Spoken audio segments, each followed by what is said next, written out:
बारान रहमत आज न्यूज़ की सहरी ट्रांसलेशन में एक बार फिर आपको खुशामदीद कहते हैं और बात हो रही है तस्किया नफ्स के हवाले से। कमांडर साहब, आपसे मेरा एक सवाल ये है कि सर माशाल्लाह जो आप कमांडर सिटी बना रहे हैं, बड़ा अच्छा आपने उसका प्लान हमें बताया है। कराची में और कोई प्रोजेक्ट्स हैं आपके इससे पहले? जी, कराची में तो मेरे अपने बिज़नेस प्रोजेक्ट्स हैं। मैंने स्टार्ट कराची से ही लिया और कमांडर हाइट्स मेरा पहला प्रोजेक्ट एयरपोर्ट के पास है, लोग रह रहे हैं उसमें। कमांडर इनक्लेव मेरा दूसरा प्रोजेक्ट है, बकाई यूनिवर्सिटी के साथ लोग रह रहे हैं उसमें, वो भी डिलीवर कर दिया। एक मरी में प्रोजेक्ट है अभी ब्रीजी कमांडर हाइट्स के नाम से, वो भी कंस्ट्रक्शन स्टार्ट हुई है उसकी।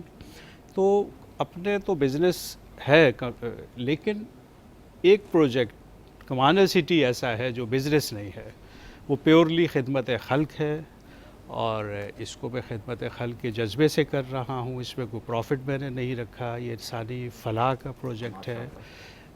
और मैं समझता हूँ कि अगर हर बिल्डर ये सोच ले कि अपने तमाम प्रोजेक्ट के साथ कोई एक प्रोजेक्ट फलाह का करेगा तो मेरा ख्याल है उसके बाकी प्रोजेक्ट्स पे बरकत आ जाएगी। ठीक है, अगर हर बिल्डर ये सोच ले, और इस वक्त जो 250 के करीब बिल्डर्स है कराची में, क्योंकि सबसे बड़ा शहर है ये, तो अगर ये हर बिल्डर इस तरह का कोई इरादा कर दे तो आप देखें कितना इंसानियत का भला हो जाएगा। अच्छा कमांडर साहब, जैसे आपने कहा था कि वहाँ पे काफ़ी सस्ते घर हैं, जी जी, तो कुछ आपने ऐसे लोगों के लिए रखे हैं कि जिनके पास अगर एक्चुअल इतना अमाउंट ना हो तो वो कोई तरीक़ेकार है? देखिए, सबसे जो आसान मैंने कर दिया है कि आप घर लें, पैसे बाद में दें। अच्छा, कब्जा पहले ले लें। जी जी, मैं कब्ज़ा पहले देता हूँ। मैं पास स्कीम, जिसको रेगुलर स्कीम हम कहते हैं, उसमें आप कोई भी घर, कोई भी अपार्टमेंट हमसे ले लें और पैसे 40 महीने में, 40 मंथ स्कीम भी है हमारे पे, फिर इजी होम फाइनेंस स्कीम भी है जिसमें 20 साल में आपको पैसा देना है। हम 6.8 मिलियन 68 लाख रुपए तक लोन देते हैं सिर्फ शनाख्ती कार्ड देख के। मैंने कभी सोर्स ऑफ इनकम नहीं पूछा किसी से, ठीक है, सिर्फ हम आईडी कार्ड देख के लोन मैं अप्रूव कर देता हूँ। इसमें कोई बैंक इन्वॉल्व नहीं है, ठीक है। और इस वक्त वहाँ पे सैकड़ों लोग रह रहे हैं जिन्होंने पैसे नहीं दिए घरों के, और घर उनको मिल गए हैं। हाँ, उनकी इंस्टॉलमेंट्स चल रही हैं डेफिनेटली, क्योंकि वो, मैं उन पे ट्रस्ट करता हूँ, वो मुझ पे ट्रस्ट करते हैं, ठीक है। और ये एक ट्रस्ट है जिस पे ये पूरा विज़न चल रहा है। मुझे पता है इस वक्त फाइनेंशियल मसाइल हैं लोगों के साथ, एकदम पैसे वो नहीं दे सकते। अब इसमें क्या आसानियाँ मैं दे सकता हूँ, वो मैंने प्लान बनाया इस तरह से कि it is one helping other. जिसके पास पैसा है वो कैश पे ख़रीद लेता है, ठीक है, वो किसी दूसरे की मदद कर देता है जिसके पास पैसा नहीं है, ठीक है। जिस तरह स्कूल का मेरा सिस्टम है एजुकेशन का, वो उसमें भी बहुत अच्छा स्टैंडर्ड है, लेकिन फ़ी फिक्स नहीं है। गरीब के लिए 1500 रुपये फ़ी है, मतलब जिसका इनकम 25,000 तक है 1500 फ़ी है, जिसका इनकम 60,000 तक है 3,000 फ़ी है, 60,000 से ज़्यादा इनकम 4,500 फ़ी है। अब बच्चे सब एक स्टैंडर्ड पे, और यतीम बच्चे फ्री हैं। हर 100 में से 5 घर फ्री हैं जो बेवा को हम देते हैं। फिर उनके बच्चों की एजुकेशन, उनके यूनिफॉर्म, उनकी बुक्स, ये सब हम फ्री देते हैं। तो इस तरह से ये पूरा एक सिस्टम है, वेलफेयर की स्टेट है जिसमें it is one helping other. अब जाहिर है मैं कहीं से डोनेशन तो ले नहीं रहा, हम तो इसी पैसे को एक सिस्टम के तहत मतलब लोगों को सुकून दे रहे हैं। तो इसमें अमीर लोग भी आ रहे हैं, मिडिल क्लास भी आ रहे हैं, लोअर मिडिल भी आ रहे हैं, बेवा भी आ रही हैं, माजूर अफराद, उनको भी हम फ्री देते हैं। तो इस तरह से एक निज़ाम बनाया है, एक सिस्टम बनाया है, और ये सिस्टम ही होता है जो रियासत मदीना में भी एक सिस्टम था ना, वो सिस्टम हमने बनाया। फिर वहाँ पे किसी किस्म की सियासी या मजहबी जो फ़िरका वारियत है, इस पे कोई गुंजाइश नहीं है, ठीक है। उधर बायलॉज बहुत सख्त है, ये इशू क्रिएट बायलॉज, हाँ मस्जिदें हैं, मसाजिद हैं, लेकिन वहाँ पे सिर्फ जो है वो अच्छी बात होती है, कोई ऐसी चीज़ नहीं डिस्कस होती जहाँ इख्तलाफ हो, ठीक है, ना दिल ख़राब हो एक दूसरे के। अच्छा कमांडर साहब, जैसे ज़ाहिर है जो लोग कराची में जॉब करते हैं उनका वहाँ पर ज़ाहिर रिहाइश पजीर भी हैं, तो डिस्टेंस कितना है? क्या लोगों को ट्रांसपोर्टेशन के हवाले से प्रॉब्लम है या ट्रांसपोर्टेशन ईजी है? पब्लिक ट्रांसपोर्ट हमारी है। अच्छा, वो भी आपकी है? जी जी, शारे फैसल तक जो है सुबह 6:20 से रात 10:30 बजे तक मुसलसल गाड़ियाँ चलती हैं। पब्लिक ट्रांसपोर्ट हमने दे दी, शटल कार्ड सबके बने हुए हैं, आप आराम से, हॉस्पिटल भी हमारे हैं, डॉक्टर नर्सेज सब मौजूद हैं, ठीक है, एम्बुलेंस, फायर ब्रिगेड, ठीक है, सिक्योरिटी का बहुत परफेक्ट सिस्टम है, कैमरास हैं, मतलब एक परफेक्ट जो हो सकता है किसी एक सोसाइटी में, जो परफेक्शन हो सकता है, मेरी कोशिश है कि मैं उस परफेक्शन पे जाऊं और लोगों को मैं सुकून दूं, ताकि जब सुकून होगा, जब मेंटल सेटिस्फेक्शन होगी, तो फिर आप अच्छा काम भी करते हो। ठीक है। कमर साहब, जैसे आप वेलफेयर का इस लेवल पे काम कर रहे हैं, क्योंकि मेरे घर में ट्रांसपोर्ट आई तो आपने बताया वो मसला भी नहीं, हल हो नहीं। गया, यानी कि पूरे आप होमवर्क के साथ आए थे जहाँ जी, जहाँ जी। लोगों को प्रॉब्लम होता है। फैमिली की जानिब से क्या इस पे अप्रिशिएट किया जाता है? कभी कभी बोलते हैं कि भाई आपका फैमिली का क्या रिस्पॉन्स होता है आपको? देखें, फैमिली तो मेरी कोऑपरेटिव है। मेरी वाइफ ने, मेरे बच्चों ने हमेशा मुझे सपोर्ट किया है और इस विज़न को मेरे बच्चों ने ज्वाइन कर लिया है। अरे माशाल्लाह। मेरी बेटी ने 5 साल हैरियट वाट स्कॉटिश यूनिवर्सिटी से कंस्ट्रक्शन प्रोजेक्ट मैनेजमेंट में मास्टर्स करके मुझे ज्वाइन किया। वो मेरी कंपनी की इस वक्त चीफ़ एग्जीक्यूटिव हैं। ठीक है। मेरा बेटा इस वक्त ऑस्ट्रेलिया में है, यही कंस्ट्रक्शन रिलेटेड वो ग्रेजुएशन कर रहा है, क्योंकि इन्होंने आगे लेके चलना है इस विज़न को। इंशाल्लाह। ठीक है। इस तरह जो जो बच्चे इस वक्त मेरे पास 2000 बच्चे हैं मेरे इंस्टीट्यूट में। ठीक है। ये 2000 बच्चे आगे कई लाख बच्चों को तैयार करेंगे, क्योंकि इनको मैं ग्रूम कर रहा हूँ। फिर चिराग से चिराग जलेगा। ठीक है। दिया से दिए जलाएंगे हम। ठीक है।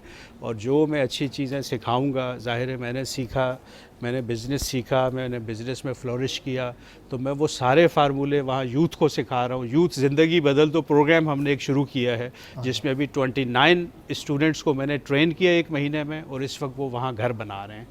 ठीक है। तो मेरी गारंटी है कि 5 साल में वो करोड़पति उनको मैंने बनाना है। ठीक है। बड़े बड़े बिल्डर्स इसमें से निकलेंगे।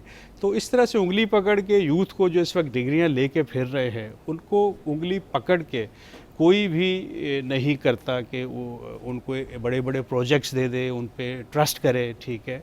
तो मैं तो प्रॉपर उनको ग्रूम करके उनको फील्ड में लेके जाता हूँ। असल में ये एक वॉर है। ठीक है। ये एक जंग है।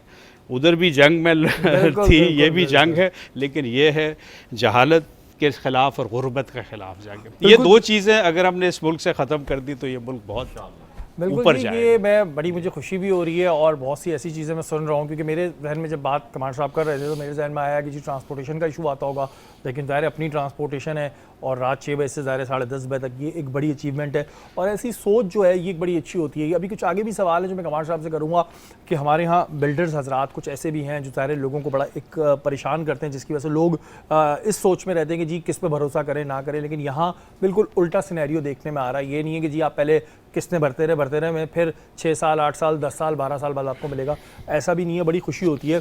अलीना, मुझे बताइएगा, डोमेस्टिक अगर हम वायलेंस की बात करें तो डोमेस्टिक वायलेंस के वाक़यात हमें नज़र आते हैं।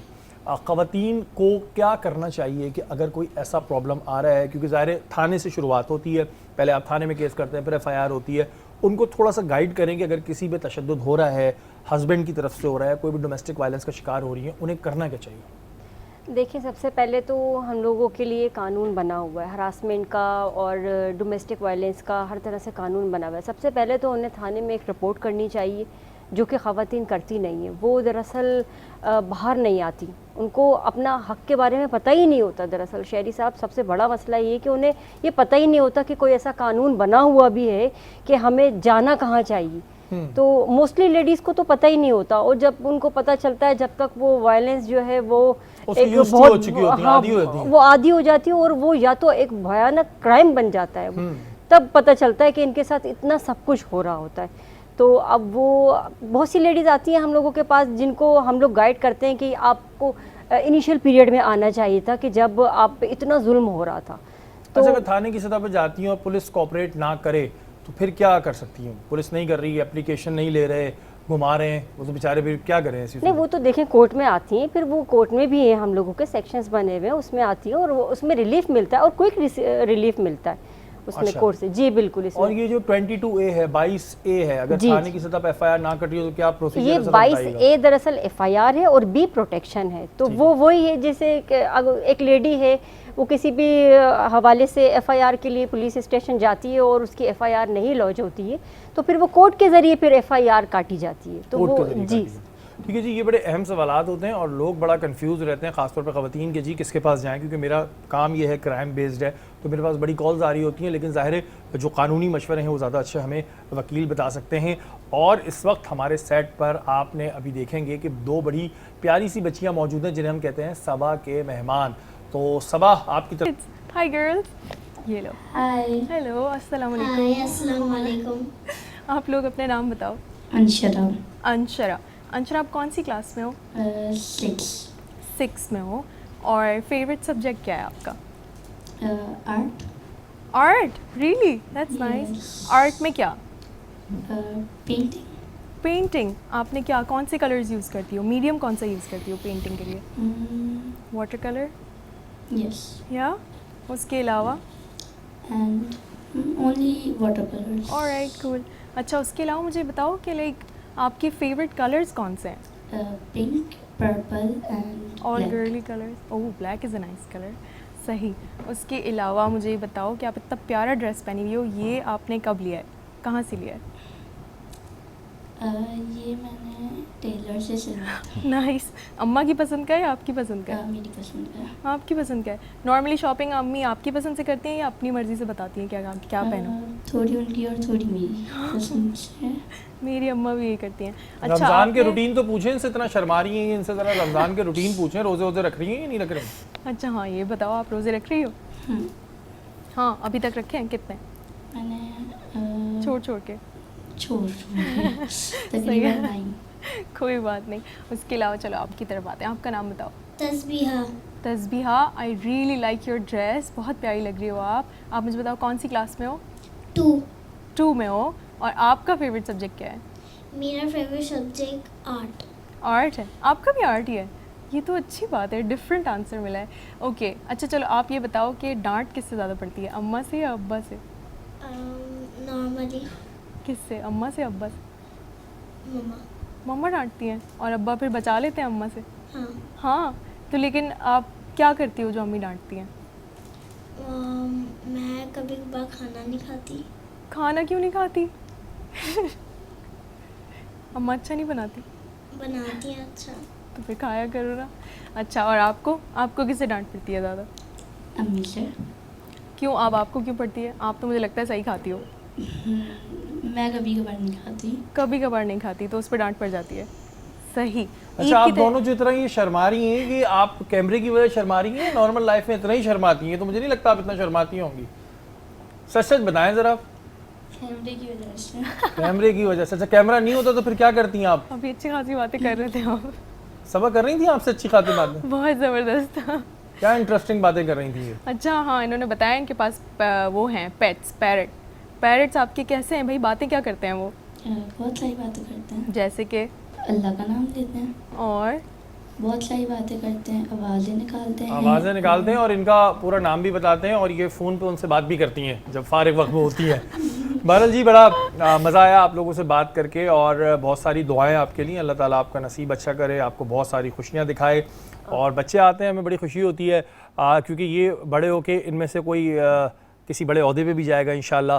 तो बस जब भी ज़िंदगी में किसी अच्छे मुकाम पे पहुँचे तो हमें ज़रूर याद रखिएगा कि आप हमसे मिली थी। ये ना हो कि हम आपसे मिलें, आपको याद दिलाएं तो आप बोले। मोहसिन भाई, आपकी जानिब आऊँगा, तज़किया नफ्स की हकीकत आखिर है क्या? औज़ुबिल्लाहि मिनश्शैतानिर्रजीम, बिस्मिल्लाहिर्रहमानिर्रहीम। क़ाल अल्लाहु तआला फ़िल क़ुरआनिल मजीद, क़द अफ़लह मन ज़क्काहा और क़द ख़ाब मन दस्साहा। आमन्तु बिल्लाहि सदक़ल्लाहुल अज़ीम। अल्लाहुम्मा सल्लि अला सय्यिदिना मौलाना मुहम्मद व सल्लल्लाहु अलैहि। कुरान हकीम फ़ुरक़ान हमीद ने बड़े वाज़ेह अंदाज में एक जगह इरशाद फरमाया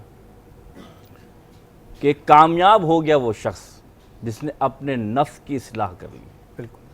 अब फिर इस जगह फरमाया, और वो शख्स जिसने अपने नफ्स की पैरवी की, यानी ख्वाहिशात को अपने पर लागू कर लिया, तो वो शख्स बहुत ही ज़्यादा खसारे में हो गया।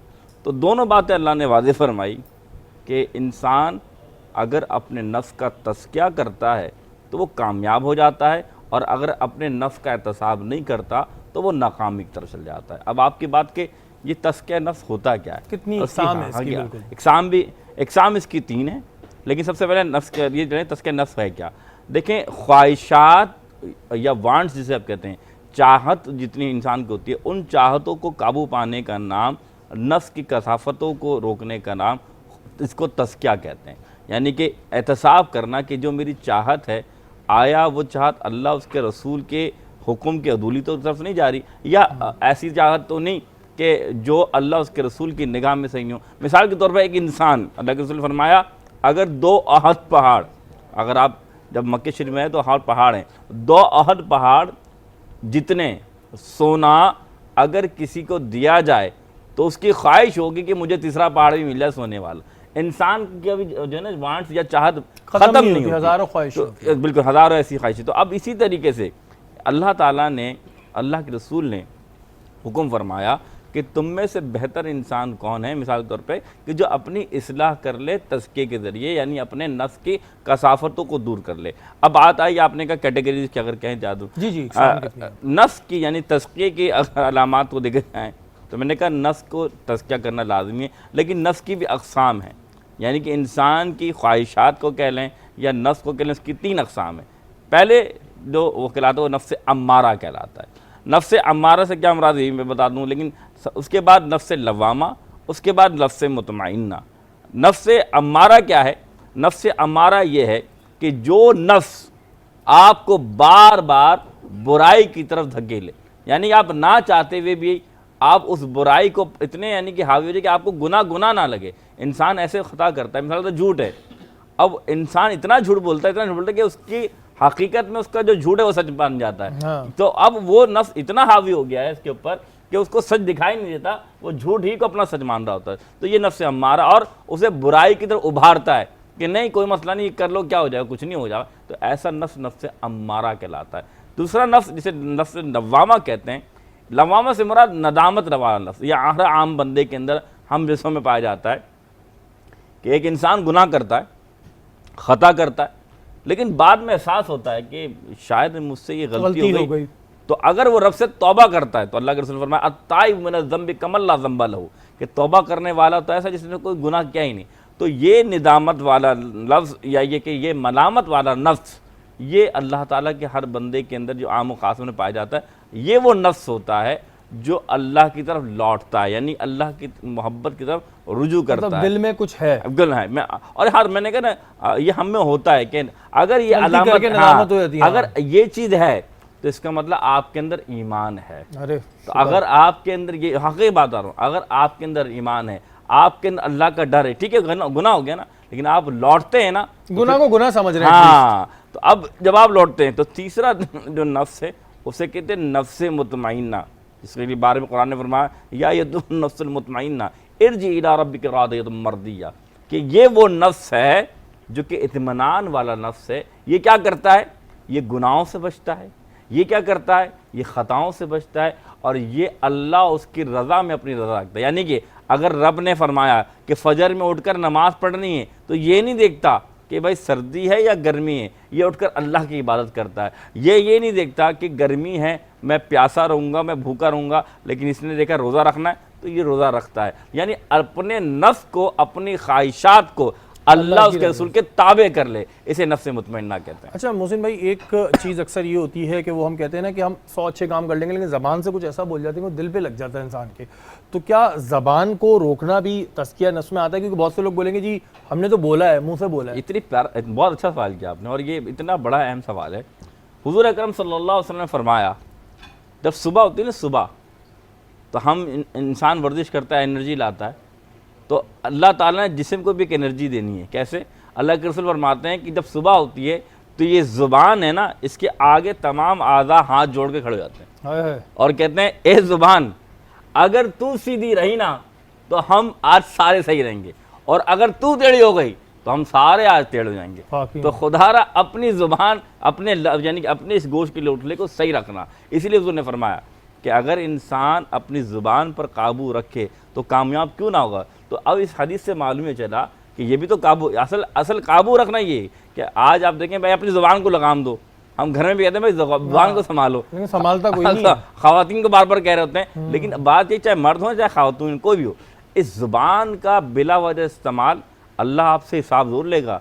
इसलिए फरमाया कि अपनी ज़ुबानों को, अपने दिल को अल्लाह के ज़िक्र में तर रखो ताकि बेज़ुबानी से कोई अल्फाज ऐसा ना निकल जाए। अच्छा मोहसिन भाई, अब ये नफ्स अम्मारा जो कि हम गुनाह को गुनाह नहीं समझते, जब ये इंसान को वर्गलाए, जो दिन में कई दफ़ा वर्गलाती भी है, तो उस पर बेहतरीन तरीका क्या है? किस तरह हम काबू पाएँ? हम एक ज़ाहिर वो आती है शैतान का गलबा, जिसे हम कहते हैं शैतान का गलबा हो गया, उसमें काबू पाने का बेहतरीन तरीका क्या है? बिस्मिल्लाहिर्रहमानिर्रहीम। सब बहुत अच्छा सवाल किया। सबसे पहले तो अल्लाह ताला से जो है दुआ करें, या अल्लाह मुझे शैतान की पनाह से महफूज अता फरमाए। यानी कि आप कलिमात अब जो है ना दोहराना शुरू करें, जो कलिमात अल्लाह उसके रसूल को पसंद है। मिसाल के तौर पे औज़ु बिल्लाहि मिनश शैतानिर रजीम का विर्द, ला हौल वला कुव्वता इल्ला बिल्लाहिल अज़ीम का विर्द, ताकि शैतान आपसे दूर भागे। याद रखिएगा, एक और बात बताऊंगा, जब आप जिस सोबत में होते हैं ना, अगर उस सोबत में अगर आप देखें कि गुनाह मुलव्वस है तो सोबत से बचें। याद रखिएगा, सिगरेट पीने वाला जब तक सिगरेट पीने वाले की सोबत में आएगा, नहीं पीता होगा वो पीने लग जाएगा। तो सोबत को बदल दें। बिल्कुल जी, सोबत को अपनी बदलना चाहिए। लेकिन जो आज अभी जो मैं मुफ्ती साहब से बात कर रहा था, एक बात बड़ी अच्छी जहन में आई। वैसे तो हम ये सोचते होंगे, इग्नोर कर देते होंगे कि सारी जो फसाद की जड़ है ना, वो आपकी ज़बान होती है। अगर आप अपनी ज़बान सही तरह इस्तेमाल कर लेंगे तो बड़े बड़े झगड़े ख़त्म हो सकते हैं। आप अपनी ज़बान सही इस्तेमाल कर लेंगे तो आप बहुत सी परेशानियों से बच सकते हैं। और यही जो ज़बान है ना, इसका इस्तेमाल बहुत सोच समझ के करना चाहिए। यहाँ वक्त